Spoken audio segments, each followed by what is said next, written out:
ADN Podcast. ADN Podcast. Voces con contenido. Hay conversaciones que alivian y sanan. Salud mental en Ciudadano ADN. Un espacio de conversación con especialistas para ayudarte a mejorar tu bienestar emocional. Con Sandra Ceballos y Cristian Arcos. Se cumplió durante este fin de semana, el día viernes, ¿no? Cuando nosotros estábamos todos enfocados en lo que pasaba en el Teniente. Seguimos conectados con aquello. De hecho, Richard Jiménez está en la región de O'Higgins y nos va a seguir comentando todo lo que allá ocurre. Pero se cumplía un año de la promulgación de una ley que ha sido tremendamente relevante en nuestro país. Estamos hablando de la ley Karim, que lamentablemente parte con su nombre, además inspirado en una historia muy triste, pero es una historia que se ha repetido en varias ocasiones en nuestro país, que está presente. Ya son más de 10.000 las denuncias que se han presentado en torno a la ley Karim, que se enfoca particularmente en tres ejes, ¿no? La no violencia en laboral, el acoso sexual y también el tema de la discriminación, de alguna manera el maltrato. Y ahí uno dice, pucha, ¿qué pasa en mi entorno? ¿Qué pasa? ¿Qué es lo que yo tengo que hacer? ¿Qué pasa con mis compañeros, con mis empleadores? Hay una serie de situaciones, ¿no?, que hay que evaluar, y para eso quisimos hacerlo con especialistas. Está con nosotros la directora de la carrera de Psicología de la Universidad Bernardo Higgins, Viviana Tartakovsky-Pessoa. ¿Cómo estás, Vivi? Muy bien. Hola, Vivi. ¿Qué tal? Hola, Cristian. Y también la abogada de la Universidad de Chile, experta en materia laboral y ley Karim, socia de RMM Abogado, Roxana Muñoz. Roxana, bienvenida y muchas gracias por estar aquí. Muchas gracias por la invitación, Hola, Susana, Cristian. Bueno, sabemos que ustedes... Sí, no importa, mi nombre artístico es Susana. Sabemos que ustedes en el último año además se han dedicado en conjunto, ¿no?, a realizar charlas, a ir a educar un poco por esta situación. ¿Cómo ven el avance? ¿Es un avance real, es concreto?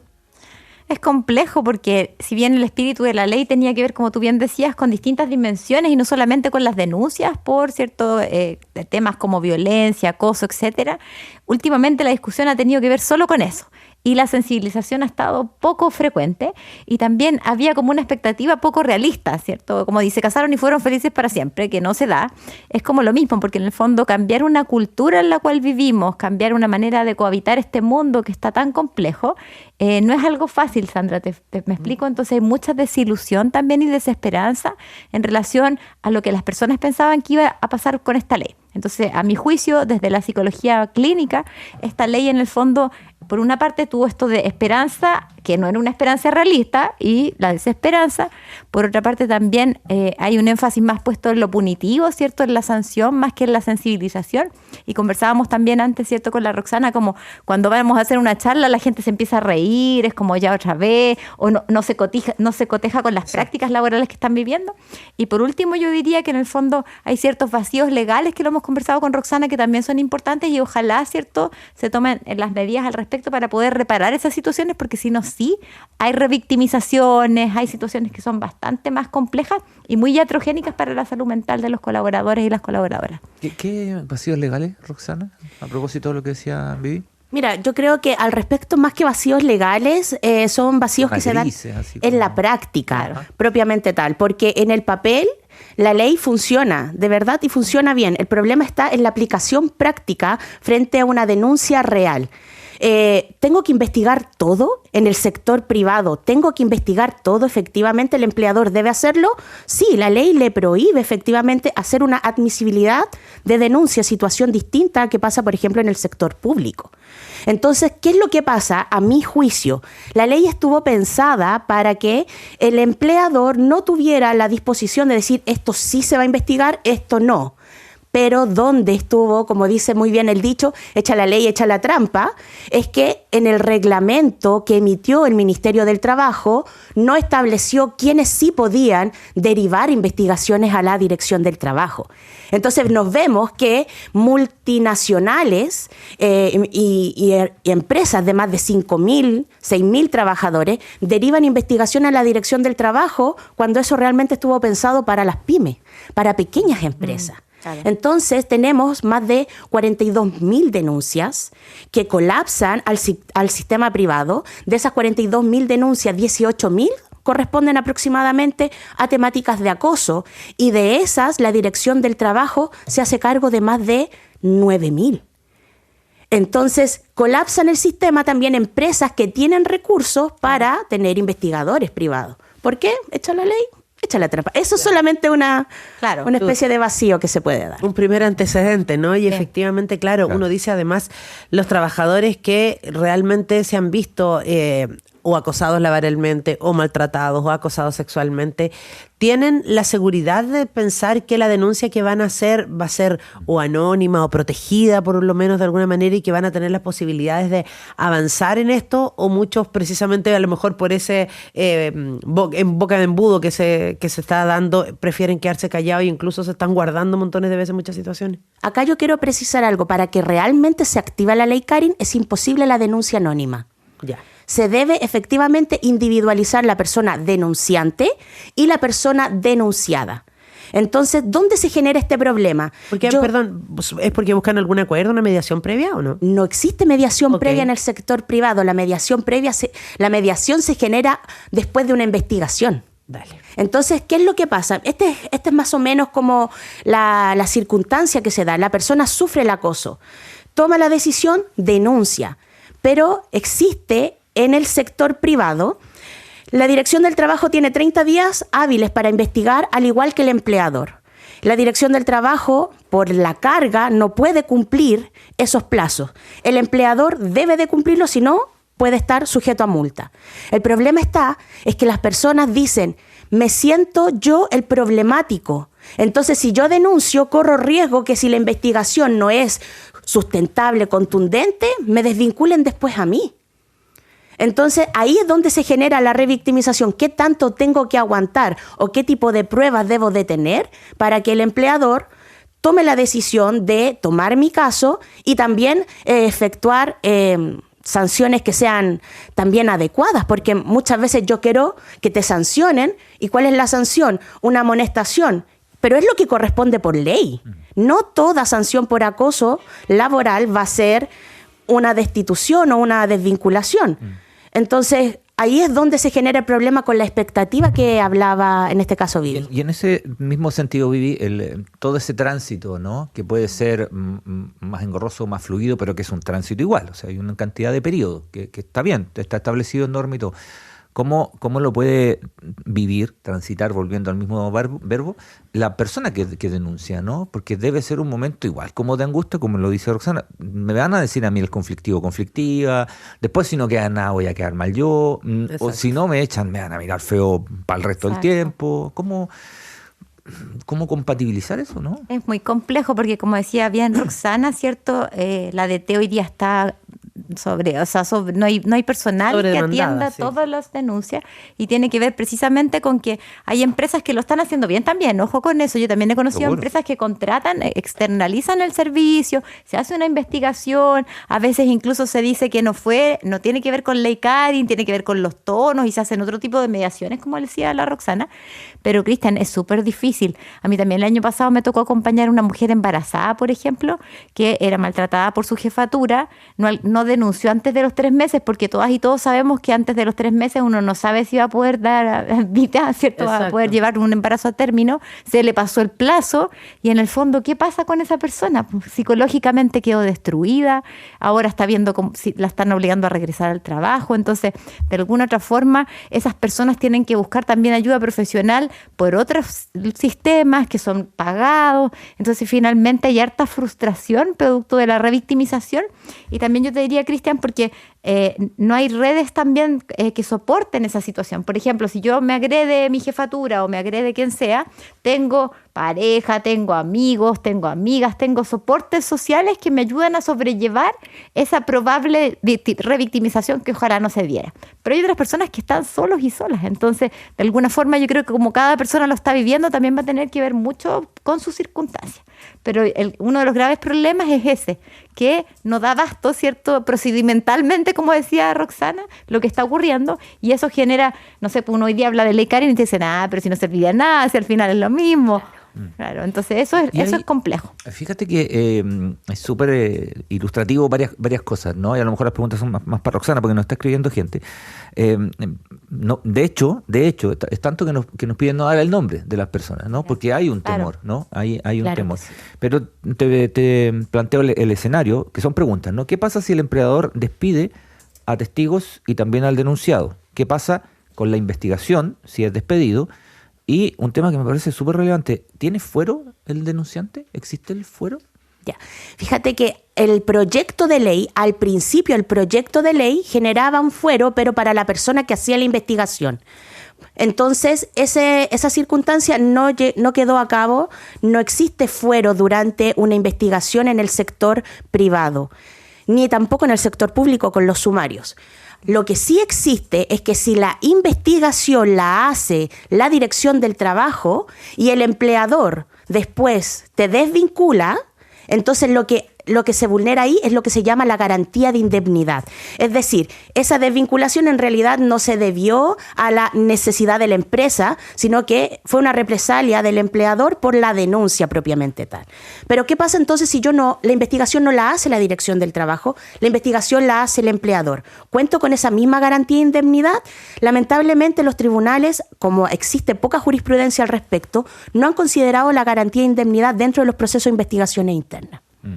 Bueno, y estaba pensando ahí también si es que en el proceso previo o durante la implementación incluso se hizo la capacitación necesaria para los trabajadores y trabajadoras, para los jefes de las distintas áreas en general, porque, por ejemplo, nosotros aquí nos hicieron una capacitación de la Asociación Chilena de Seguridad, ¿no? Que vino con dramatización, estuvo bien entretenido y ahí uno aprendió, y además de otros cursos online con abogados que te van enseñando.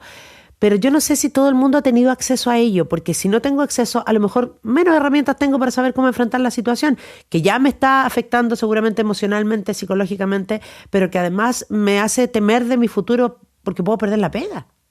Bueno, efectivamente las capacitaciones sí se estuvieron haciendo y de hecho hay mucho material gratuito para las personas. Por ejemplo, yo siempre doy una página que es la página oficial, que es www.leycarinparachile.cl. En esa página usted va a poder encontrar materiales, presentaciones, siempre bien orientado a empresas o pymes que claramente no pueden costear un abogado, no pueden costear la capacitación. Pero ojo, la ley 16.744, que es la que rige a las mutualidades donde los empleadores están asociados, señala la ley que es esta mutualidad la que debe de prestar asesoría técnica para la elaboración de un protocolo y para las charlas de capacitación. Entonces, ¿qué pasó? Se generó una gran lista de espera. Entonces colapsó el sistema. Lo mismo pasó con la atención psicológica temprana. Claro.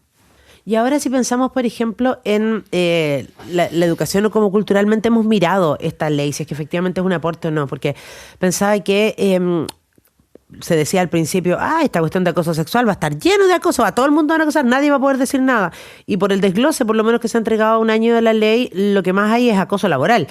Después viene el tema de la violencia y el acoso sexual con harta distancia, digamos, ¿no? Entonces no es como que no se pueda hacer nada o que no ande nada, o que todo el mundo va a estar acusando acoso sexual, básicamente, ¿no? Que ha pasado con otras leyes, ¿no? Eso de todo el mundo va a andar abortando, todo el mundo se va a andar divorciando, todo el mundo va a andarse casando, cuando el acuerdo de unión civil, por ejemplo, es más entre heterosexuales que entre personas del mismo género, ¿no?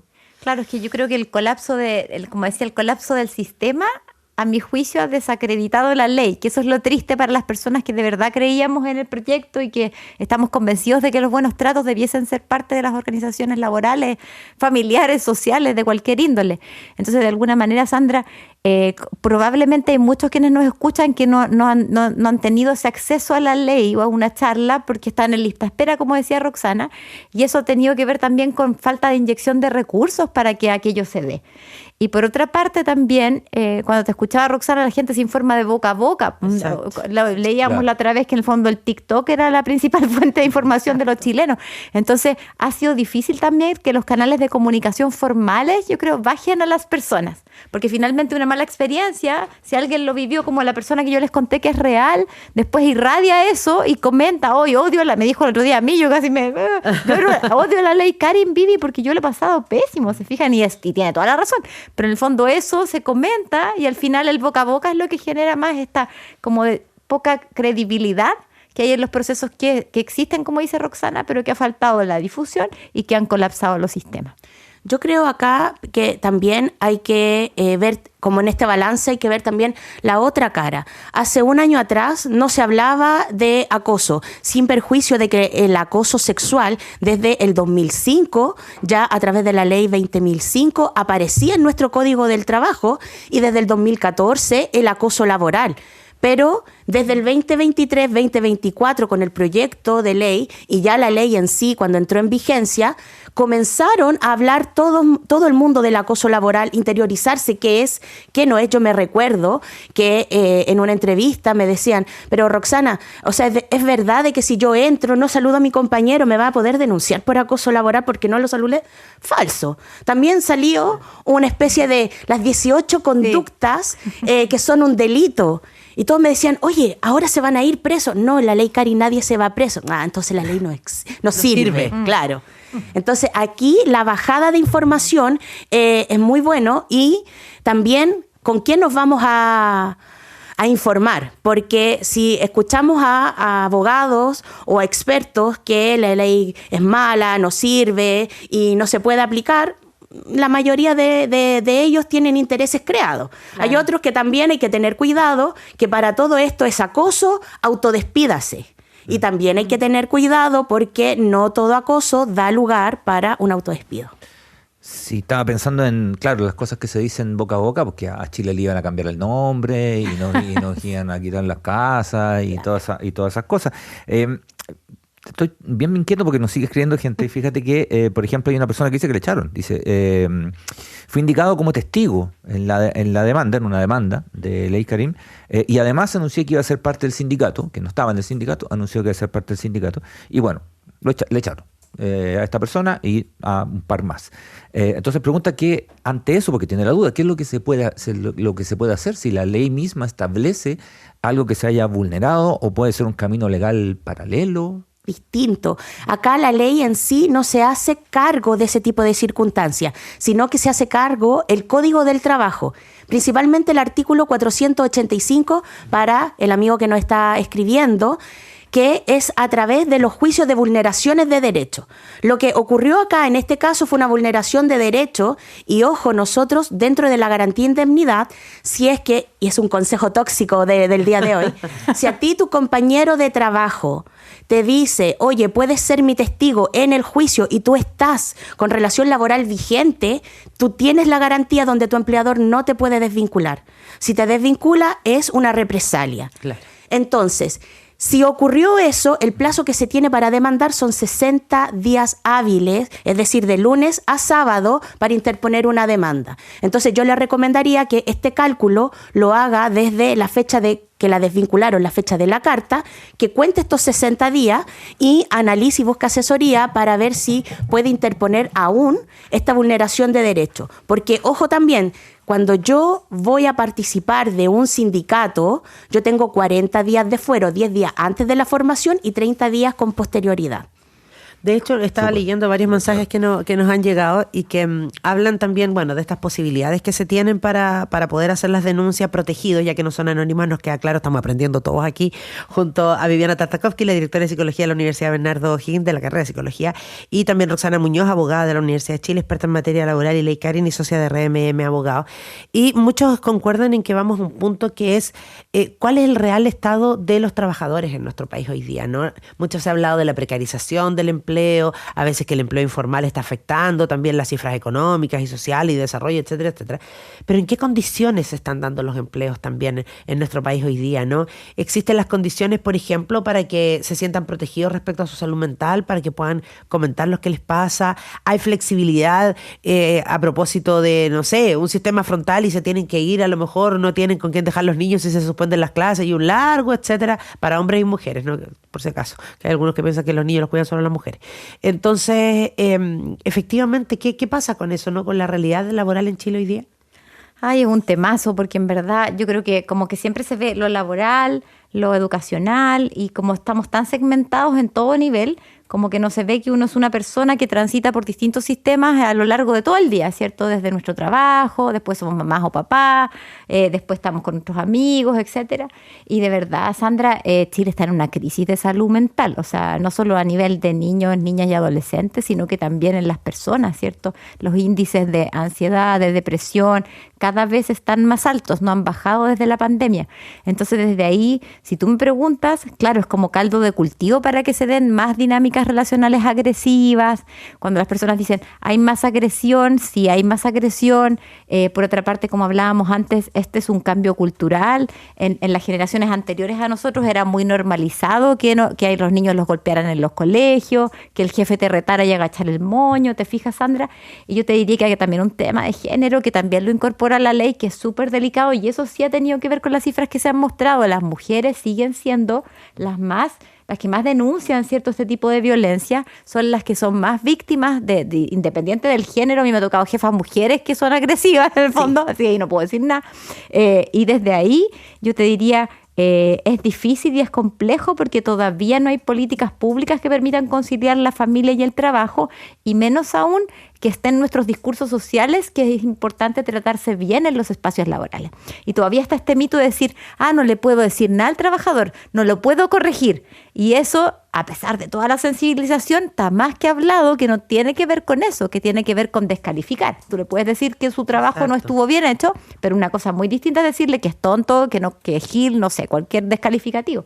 Entonces, esa línea que a nosotros nos puede parecer obvia, no es tan obvia en las comunidades educativas y las comunidades laborales actuales. Eso no existe. No, y hay un tema incluso hasta generacional y de cultura general, lo hablábamos cuando fue la capacitación aquí, que muchas veces también el acoso no es solo que te estén hostigando permanentemente, sino que de la manera en que te dicen las cosas o que tratan de instalar realidad, ¿no?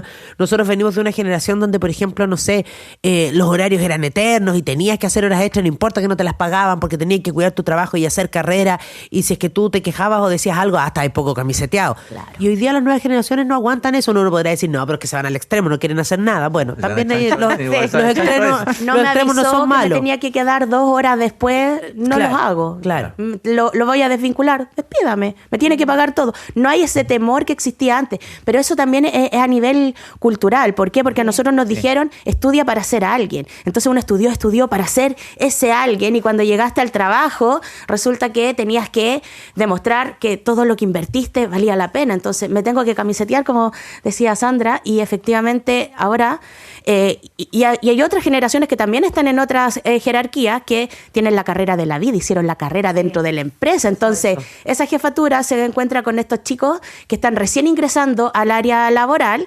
Entonces ahí es donde se generan estos reales conflictos a nivel verbal, psicológico y el temperamento que también se puede dar. Y solo para responder la pregunta anterior, a mí me gustaría recordar que existe, ojo, la ley de la conciliación laboral y familiar, que ese también ha sido una ley coetánea junto con la ley Karin, que lamentablemente hemos visto que también las empresas, insisto, sector privado, porque no opera para el sector público, también han buscado torcer el espíritu también de la ley con respecto a los trabajos a distancia. Entonces, la sensación que va quedando muchas veces de las personas es, está la ley, pero al solicitar que ésta se aplique, no encuentro ni veo la ayuda. Claro. Entonces, eso es lo que hay que bajar a través de los programas, a través de la real sensibilización. Exacto. Y el conocimiento, insisto, que sea eficiente, no solamente las buenas prácticas o lo que aparece en los papeles. Hay una cosa como más conceptual, Vivi, ¿no? Que está bien, la ley existe, está la norma, se va a ir, digamos, además, aterrizando, ¿no? Adaptando, todo aquello.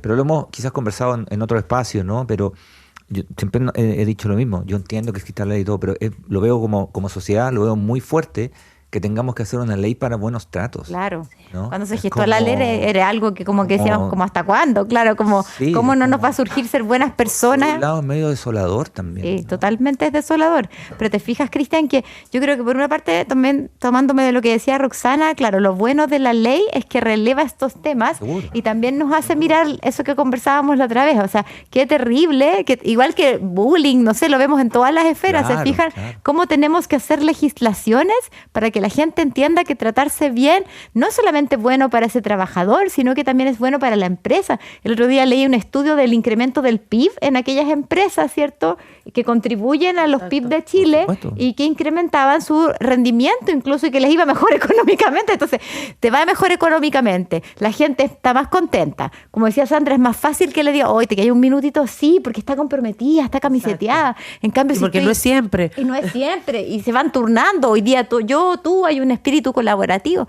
Entonces, la verdad es que sí, es difícil, es triste, es remar un poco contra la corriente y también es remar un contra de como la sociedad inmediatista que vivimos, pues, donde también todo puede ser usado en tu contra, donde la gente se expone mucho en redes sociales, donde lamentablemente, así como en otros temas, hay influencers o instagrameros que dicen cualquier cosa, como lo que comentaba recién, el listado cuando salió con la Roxana, era como, ¿qué es esto? Pero en el fondo yo creo que infórmese de las fuentes oficiales. Yo creo que eso, pucha, que nos cuesta como sociedad chilena, donde TikTok la lleva, perdonando TikTok, pero en el fondo puede ser entretenido, sí, pero no para informarse de una legislación. Sí, pues el desafío también es para todos nosotros de aprender, de enterarnos, de interiorizarnos, de ver cómo funcionan nuestros propios lugares de trabajo también. Y por supuesto, si hay que hacer una denuncia, hacerla y llevarla a cabo y no quedarse ahí con la sensación de que simplemente o te están acosando o están siendo violentos contigo, porque efectivamente no es la idea, ¿no? Ahora, a mí me gustaría agregar a este sentido que efectivamente, si usted es víctima de algún tipo de acoso laboral, acoso sexual, denuncia. ¿Por qué? Porque yo digo, los perfiles psicológicos de las personas que ejercen este tipo de conducta, siempre lo señalo, saben a quién, sí, cuándo, cómo y dónde. Porque si fuera todo muy fácil para dejarlo registrado, no hubiese sido necesaria tanta legislación. Entonces, aquí vemos dificultad de prueba, dificultades de testigos, y cuando esta denuncia ya se da, vemos que todo este aparataje debería acompañar no tan solamente el espíritu de la ley, sino que también la instrumentalización de la misma. Pero si aún con todo esto, que recién llevamos un año, en este cambio cultural, todavía existen dudas, igual, ante la duda, denuncie. ¿Por qué? Porque yo lo señalo así, es el primer gas pimienta que tú le das a esa jefatura, compañero o tercero agresor. ¿Sabes qué? Mira, si piensas que yo soy el perfil donde me vas a poder acosar o agredir, no. A lo mejor te va a funcionar una sola vez. Y a lo mejor no llegué a una conclusión, una investigación donde se pudo comprobar que eres un agresor sexual o donde se pudo comprobar que eres un agresor laboral. Pero por lo menos vas a pensarlo 2 veces antes de volver a hacerlo conmigo. Entonces yo le digo, ante la duda, de igual forma, hágalo. Es la recomendación que nos hacen las especialistas que nos han acompañado esta mañana: Viviana Tartakovsky-Pessoa, psicóloga, directora de la carrera de Psicología de la Universidad Bernardo O'Higgins, y Roxana Muñoz Molina, abogada de la Universidad de Chile, experta en materia laboral, ley Karen y socia de Red Me Llame Abogado. Recordemos que además esta conversación queda en Spotify para que la puedan revisar y escuchar todas las veces que sea necesario. Muchas gracias a ambas por estar acá. Gracias a ustedes, chicos. Muchas gracias. Salud Mental en Ciudadano ADN. Está disponible en adn.cl, sección podcast y Spotify. Escúchalo cada semana. Comenta, comparte este podcast y mejora tu salud mental y la de tus cercanos.